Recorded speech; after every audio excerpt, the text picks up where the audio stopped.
بسم الله الرحمن الرحيم. الحمد لله الذي أنزل على عبده الكتاب ولم يجعل له عوجا قيما لينذر بأسا شديدا من لدنه ويبشر المؤمنين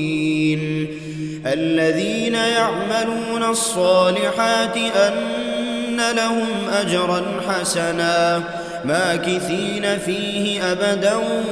وينذر الذين قالوا اتخذ الله ولدا ما لهم به من علم ولا لآبائهم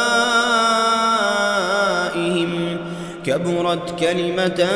تخرج من أفواههم إن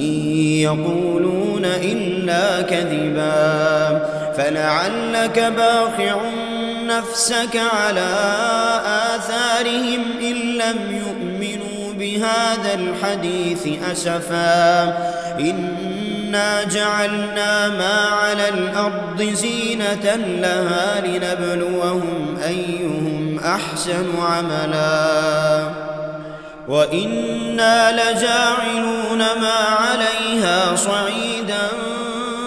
جرزا أم حسبت أن أصحاب الكهف والرقيم كانوا من آياتنا عجبا إذ أوى الفتية إلى الكهف فقالوا ربنا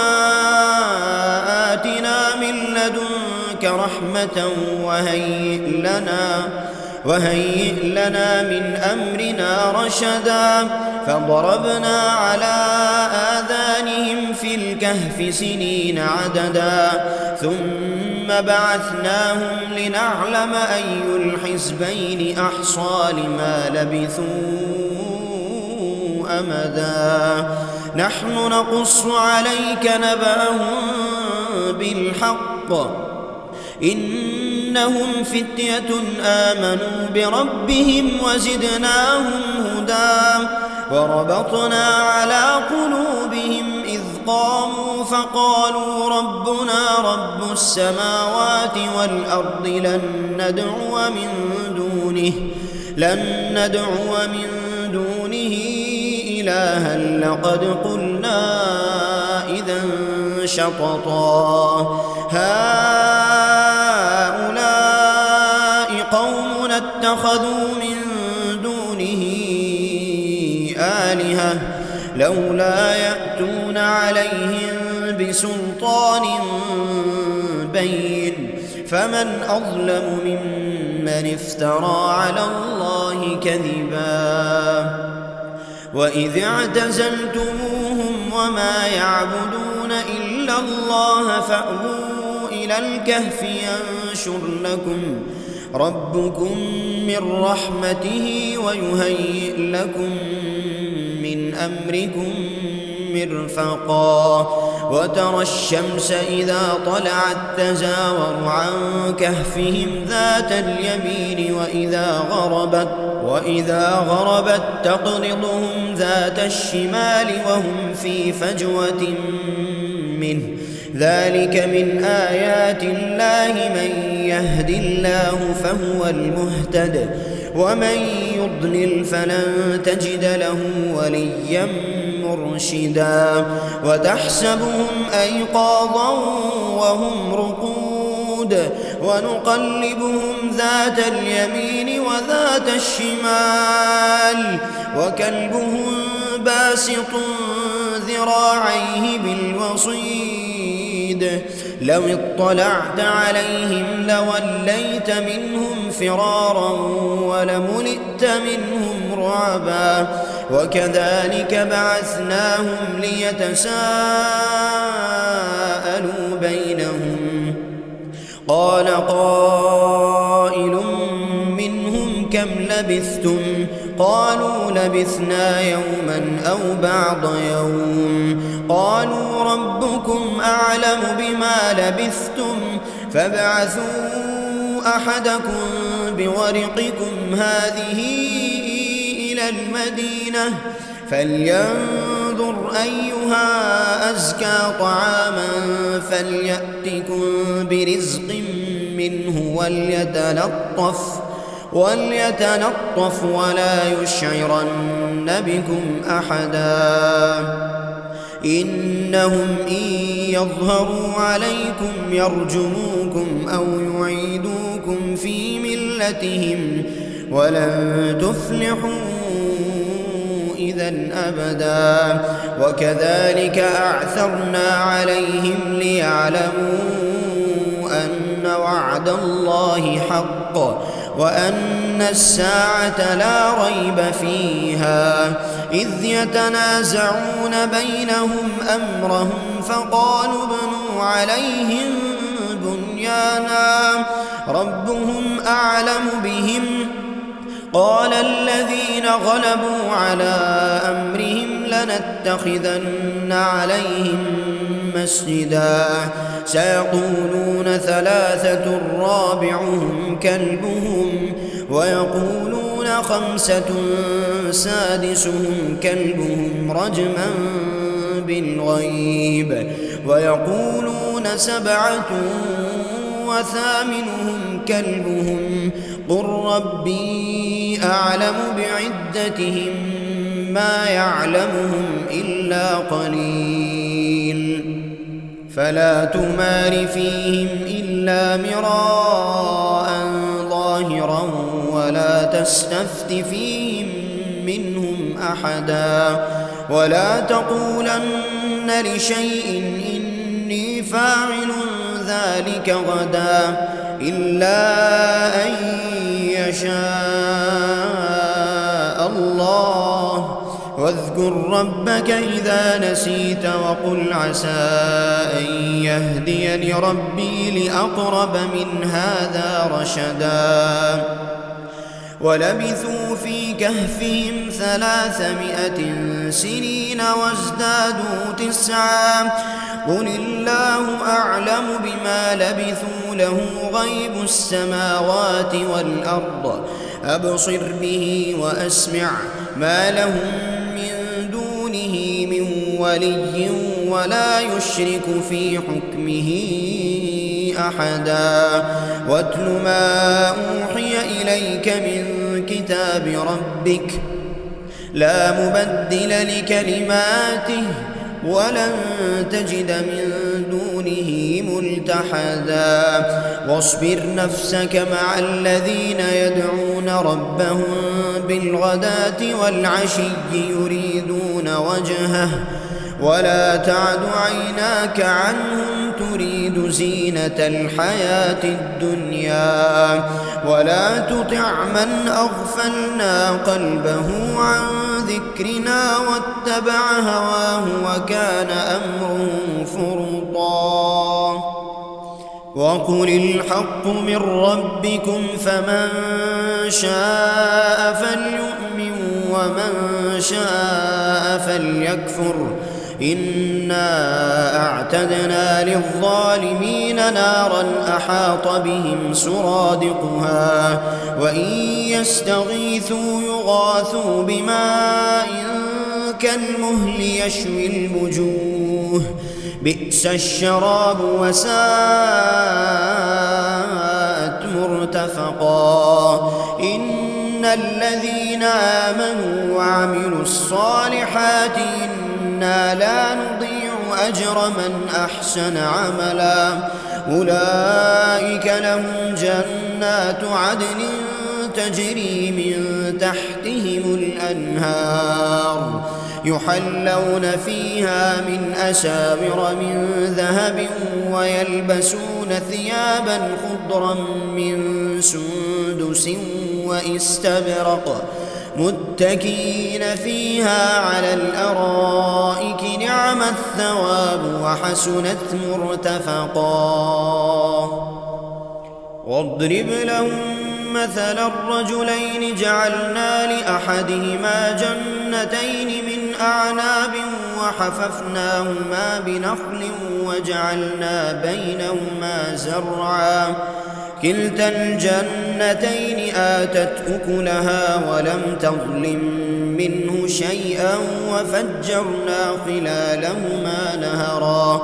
وكان له ثمر فقال لصاحبه وهو يحاوره أنا أكثر منك مالا وأعز نفرا ودخل جنته وهو ظالم لنفسه قال ما أظن أن تبيد هذه أبدا وما أظن الساعة قائمة ولئن رددت إلى ربي لأجدن خيرا منها منقلبا قال له صاحبه وهو يحاوره أكفرت بالذي خلقك من تراب ثم من نطفة ثم سواك رجلا لكن هو الله ربي ولا أشرك بربي أحدا ولولا إذ دخلت جنتك قلت ما شاء الله لا قوة إلا بالله إن ترني أنا أقل منك مالا وولدا فعسى ربي أن يؤتيني خيرا من جنتك ويرسل عليها حسبانا من السماء فتصبح صعيدا زلقا أو يصبح ماؤها غورا فلن تستطيع له طلبا وأحيط بثمره فأصبح يقلب كفيه على ما أنفق فيها وهي خاوية على عروشها ويقول يا ليتني لم أشرك بربي أحدا ولم تكن له فئة ينصرونه من دون الله وما كان منتصرا هنالك الولاية لله الحق هو خير ثوابا وخير عقبا واضرب لهم مثل الحياة الدنيا كماء إن أنزلناه من السماء فاختلط به نبات الأرض فأصبح حشيما تذروه الرياح وكان الله على كل شيء مقتدرا المال والبنون زينة الحياة الدنيا والباقيات الصالحات خير عند ربك ثوابا وخير أملا ويوم نسير الجبال وترى الأرض بارزة وحشرناهم فلم نغادر منهم أحدا وعرضوا على ربك صفا لقد جئتمونا كما خلقناكم أول مرة بل زعمتم أن لن نجعل لكم موعدا ووضع الكتاب فترى المجرمين مشفقين مما فيه ويقولون يا ويلتنا ما لهذا الكتاب لا يغادر صغيرة ولا كبيرة إلا أحصاها ووجدوا ما عملوا حاضرا ولا يظلم ربك أحدا وإذ قلنا للملائكة اسجدوا لآدم فسجدوا إلا إبليس كان من الجن ففسق عن أمر ربه أفتتخذونه وذريته أولياء من دوني وهم لكم عدو بئس للظالمين بدلا ما أشهدتهم خلق السماوات والأرض ولا خلق أنفسهم وما كنت متخذ المضلين عضدا ويوم يقول نادوا شركائي الذين زعمتم فدعوهم فلم يستجيبوا لهم وجعلنا بينهم موبقا ورأى المجرمون النار فظنوا أنهم مواقعوها ولم يجدوا عنها مصرفا ولقد صرفنا في هذا القرآن للناس من كل مثل وكان الإنسان أكثر شيء جدلا وما منع الناس أن يؤمنوا إذ جاءهم الهدى ويستغفروا ربهم إلا أن تأتيهم سنة الأولين أو يأتيهم العذاب قبلا وما نرسل المرسلين إلا مبشرين ومنذرين ويجادل الذين كفروا بالباطل ليدحضوا به الحق واتخذوا آياتي وما أنذروا هزوا ومن أظلم ممن ذكر بآيات ربه فأعرض عنها ونسي ما قدمت يداه إنا جعلنا على قلوبهم أكنة أن يفقهوه وفي آذانهم وقرا وإن تدعهم إلى الهدى فلن يهتدوا إذا أبدا وربك الغفور ذو الرحمة لو يؤاخذهم بما كسبوا لعجل لهم العذاب بل لهم موعد لن يجدوا من دونه موئلا وتلك القرى أهلكناهم لما ظلموا وجعلنا لمهلكهم موعدا وإذ قال موسى لفتاه لا أبرح حتى أبلغ مجمع البحرين أو أمضي حقبا فلما بلغا مجمع بينهما نسيا حوتهما فاتخذ سبيله في البحر سربا فلما جاوزا قال لفتاه آتنا غداءنا لقد لقينا من سفرنا هذا نصبا قال أرأيت إذ أوينا إلى الصخرة فإني نسيت الحوت وما أنسانيه إلا الشيطان أن أذكره واتخذ سبيله في البحر عجبا قال ذلك ما كنا نبغي فارتدا على آثارهما قصصا فوجدا عبدا من عبادنا آتيناه رحمة من عندنا وعلمناه من لدنا علما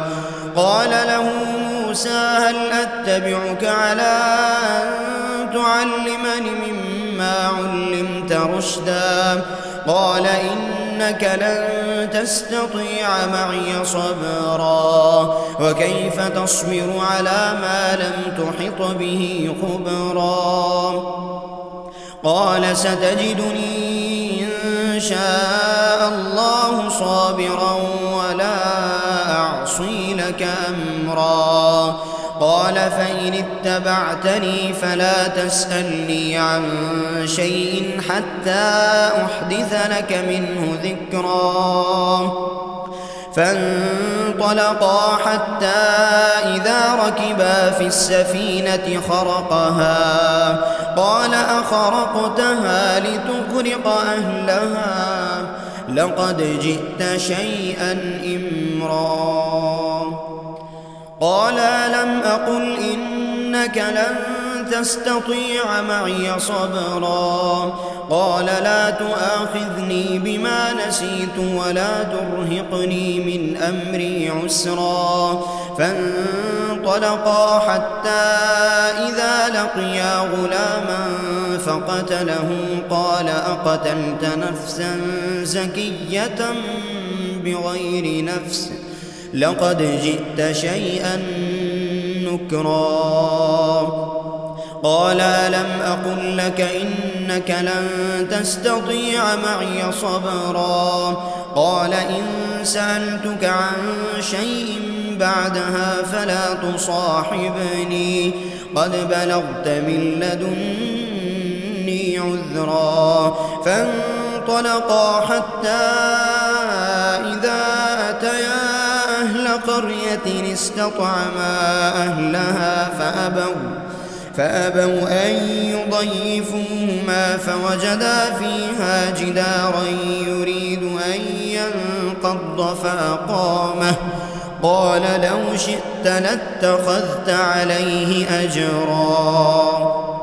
قال هذا فراق بيني وبينك سأنبئك بتأويل ما لم تستطع عليه صبرا أما السفينة فكانت لمساكين يعملون في البحر فأردت أن أعيبها وكان وراءهم ملك يأخذ كل سفينة غصبا وأما الغلام فكان أبواه مؤمنين فخشينا أن يرهقهما طغيانا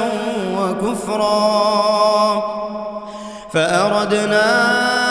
أن يبدلهما ربهما خيرا منه زكاة وأقرب رحما وأما الجدار فكان لغلامين يتيمين في المدينة وكان تحته كنز لهما وكان أبوهما صالحا فأرادا ربك أن يبلغا أشدهما ويستخرجا كنزهما رحمة من ربك وما فعلته عن أمري ذلك تأويل ما لم تسطع عليه صبرا ويسألونك عن ذي القرنين قل سأتلو عليكم منه ذكرا إنا مكنا له في الأرض وآتيناه من كل شيء سببا فأتبع سببا حتى إذا بلغ مغرب الشمس وجدها تغرب في عين حمئة ووجد عندها قوما قلنا يا ذا القرنين إما أن تعذب وإما أن تتخذ فيهم حسنا قال أما من ظلم فسوف نعذبه ثم يرد إلى ربه فيعذبه عذابا نكرا وأما من آمن وعمل صالحا فله جزاء الحسنى وسنقول له من أمرنا يسرا ثم أتبع سببا حتى إذا بلغ مطلع الشمس وجدها تطلع على قوم لم نجعل لهم من دونها سترا كذلك وقد أحطنا بما لديه خبرا ثم أتبع سببا حتى إذا بلغ بين السدين وجد من دونهما قوما لا يكادون يفقهون قولا قالوا يا ذا القرنين إن يأجوج ومأجوج مفسدون في الأرض فهل نجعل لك خرجا على أن تجعل بيننا وبينهم سدا قال ما مكني فيه ربي خير فأعينوني بقوة أجعل بينكم وبينهم ردما آتوني زبر الحديد حتى إذا ساوى بين الصدفين قال انفخوا حتى إذا جعله نارا قال آتوني أفرغ عليه قطرا فما استطاعوا أن يظهروا وما استطاعوا له نقبا قال هذا رحمة من ربي فإذا جاء وعد ربي جعله دكاء وكان وعد ربي حقا وتركنا بعضهم يومئذ يموج في بعض ونفخ في السور فجمعناهم جمعا وعرضنا جهنم يومئذ للكافرين عرضا الذين كانت أعينهم في غطاء عن ذكري وكانوا لا يستطيعون سمعا أفحسب الذين كفروا أن يتخذوا عبادي من دوني أولياء إنا أعتدنا جهنم للكافرين نزلا قل هل ننبئكم بالأخسرين أعمالا الذين ضل سعيهم في الحياة الدنيا وهم يحسبون أنهم يحسنون صنعا أولئك الذين كفروا بآيات ربهم ولقائه فحبطت أعمالهم فلا نقيم لهم يوم القيامة وزنا ذلك جزاؤهم جهنم بما كفروا واتخذوا آياتي ورسلي هزوا إن الذين آمنوا وعملوا الصالحات كانت لهم جنات الفردوس نزلا خالدين فيها لا يبغون عنها حولا قل لو كان البحر مدادا لكلمات ربي لنفد البحر قبل أن تنفد كلمات ربي ولو جئنا بمثله مددا قل إنما أنا بشر مثلكم يوحى إلي أنما إلهكم إله واحد فمن كان يرجو لقاء ربه فليعمل عملا